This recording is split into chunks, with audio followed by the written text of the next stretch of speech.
അസ്സലാമു അലൈക്കും വറഹ്മത്തുള്ളാഹി. പ്രിയപ്പെട്ട സഹോദരങ്ങളെ, സുഹൃത്തുക്കളെ, ബാംഗ്ലൂരിൽ പഠനാവശ്യാർത്ഥമോ അതോ ജോലി ആവശ്യാർത്ഥമോ എത്തിച്ചേർന്ന ആരെങ്കിലും ഉണ്ട് എങ്കിൽ അവരോടാണ് വളരെ സുപ്രധാനമായൊരു കാര്യം ഞാൻ അറിയിക്കുന്നത്.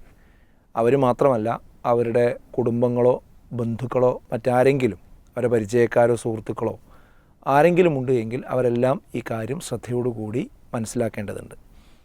നമുക്കറിയാം, ഇന്ന് മലയാളികൾ പല ആവശ്യങ്ങൾക്കായി ബാംഗ്ലൂരിലേക്ക് പോയിക്കൊണ്ടിരിക്കുന്നുണ്ട്. അതിൻ്റെ ഒരു എണ്ണം വർദ്ധിച്ചു കൊണ്ടേയിരിക്കുകയാണ്.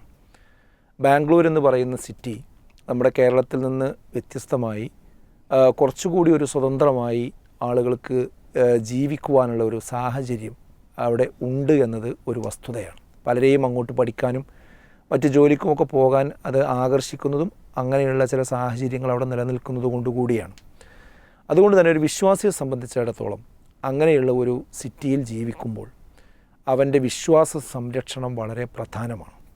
ആ വിശ്വാസ സംരക്ഷണം നടക്കണമെങ്കിൽ അവിടെ യഥാർത്ഥത്തിൽ അള്ളാഹുവിനെ പേടിച്ച് സൂക്ഷിച്ച് ജീവിക്കുന്ന ഒരു കൂട്ടം ആളുകളോടൊപ്പം ജീവിക്കാൻ കഴിയുക എന്നത് പ്രത്യേകിച്ച് വിദ്യാർത്ഥികളെ സംബന്ധിച്ച് വളരെ പ്രധാനമാണ്. അതുപോലെ തന്നെ ഇനി ജോലി ആവശ്യാർത്ഥമുള്ള ആളുകളാണെങ്കിലും അങ്ങനെ തന്നെയാണ്.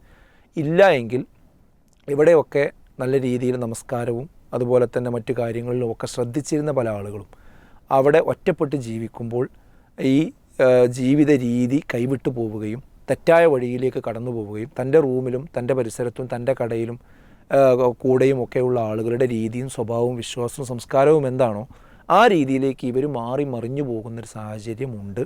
ഒരുപാട് അനുഭവങ്ങൾ നമ്മുടെ മുമ്പിൽ അങ്ങനെയുണ്ട്.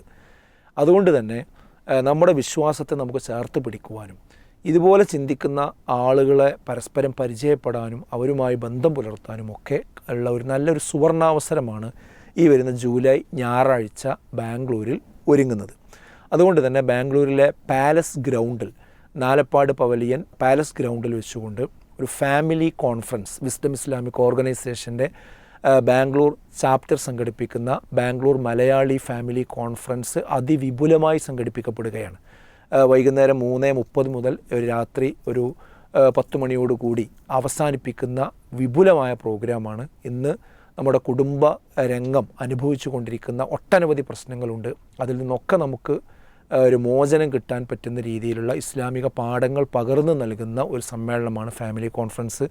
ഇത് കേരളത്തിലെ ഒട്ടുമിക്ക ജില്ലകളിലും വളരെ വലിയ രീതിയിൽ തന്നെ ഇത് നടക്കുകയുണ്ടായി. പലരും അത് ഓൺലൈനിൽ ശ്രദ്ധിച്ചിട്ടുണ്ടായിരിക്കും, അതിലെ വിഷയങ്ങൾ ശ്രദ്ധിച്ചിട്ടുണ്ടായിരിക്കും. അപ്പോൾ ആ വിഷയങ്ങൾ ഇപ്പോൾ ആനുകാലികമായ സംഭവങ്ങൾ കൂടി ചേർത്ത് വെച്ചുകൊണ്ടാണ് ബാംഗ്ലൂരിൽ ഈ ഫാമിലി കോൺഫറൻസ് നടക്കുന്നത്. ഇത് കുവൈത്തിലും അതേപോലെ തന്നെ ഖത്തറിലും എല്ലാം ഈ ഫാമിലി കോൺഫറൻസ് നടന്നു കഴിഞ്ഞിട്ടുണ്ട്. കേരളത്തിന് പുറത്ത് ഇന്ത്യയിലെ മറ്റ് സംസ്ഥാനങ്ങളിൽ ആദ്യമായിട്ടാണ് ഇത് നടക്കുന്നത്. അതുകൊണ്ട് ബാംഗ്ലൂരിലും പരിസരത്തുമുള്ള വിദ്യാർത്ഥികൾ അതുപോലെ തന്നെ ജോലിക്ക് അവിടെ എത്തിപ്പെട്ട ആളുകൾ എല്ലാവരും ഈ ഒരു പ്രോഗ്രാമിൽ എത്തിച്ചേരണമെന്നാണ് അഭ്യർത്ഥിക്കാനുള്ളത്. ബഹുമാന്യനായ PN അബ്ദുൽ ലത്തീഫ് മദനി അതിൽ പങ്കെടുക്കുന്നുണ്ട്. അതുപോലെ തന്നെ ഹുസൈൻ സലഫി പങ്കെടുക്കുന്നുണ്ട്. അങ്ങനെ ഹാരിസ് ബിൻ സലീം പങ്കെടുക്കുന്നുണ്ട്. ഇവരൊക്കെ പങ്കെടുത്തുകൊണ്ടുള്ള നിങ്ങൾക്ക് ഏറ്റവും പ്രയോജനപ്രദമായി നിങ്ങൾ ഒറ്റപ്പെട്ട് ജീവിക്കുന്ന സ്ഥലങ്ങളിൽ എങ്ങനെ ഇസ്ലാമികമായി ജീവിക്കാം, നമ്മുടെ കുടുംബത്തെ എങ്ങനെ ചേർത്ത് പിടിക്കാം, നമ്മളെ കുടുംബവുമായി എങ്ങനെ ബന്ധപ്പെട്ട് മുന്നോട്ട് പോകാം, ഈ സമയത്ത് നമ്മുടെ കുടുംബത്തിലേക്ക് വന്നുകൊണ്ടിരിക്കുന്ന വെല്ലുവിളികൾ എന്തൊക്കെയാണ് എന്നതിനെ സംബന്ധിച്ച് കൃത്യമായ കാഴ്ചപ്പാട് പകർന്നു നൽകുന്നൊരു പ്രോഗ്രാമാണ്. മാത്രവുമല്ല, ആ നിലക്കുള്ള ഒരുപാട് സുഹൃത്തുക്കളെ നിങ്ങൾക്ക് അവിടെ കാണാനും പരിചയപ്പെടാനും ഒക്കെ സാധിക്കുന്ന നല്ലൊരു അന്തരീക്ഷം അവിടെ ഉണ്ടായിരിക്കും. അതുകൊണ്ട് എല്ലാവരും അവിടെ എത്തിച്ചേരാൻ ശ്രമിക്കുക. ബാംഗ്ലൂരിൽ ഉള്ള നിങ്ങളുടെ മക്കളുണ്ടെങ്കിൽ മക്കൾ ആ വിവരം നിങ്ങൾ വിളിച്ച് ഫോണിലൂടെ അറിയിക്കുക. സുഹൃത്തുക്കളുണ്ടെങ്കിൽ ആ വിവരം അറിയിക്കുക. അങ്ങനെ ഈ പ്രോഗ്രാമിലേക്ക് എത്തിച്ചേരുക. അള്ളാഹു അനുഗ്രഹിക്കുമാറാകട്ടെ. അസ്സലാമു അലൈക്കും വറഹ്മത്തുള്ളാഹി വബറകാതുഹു.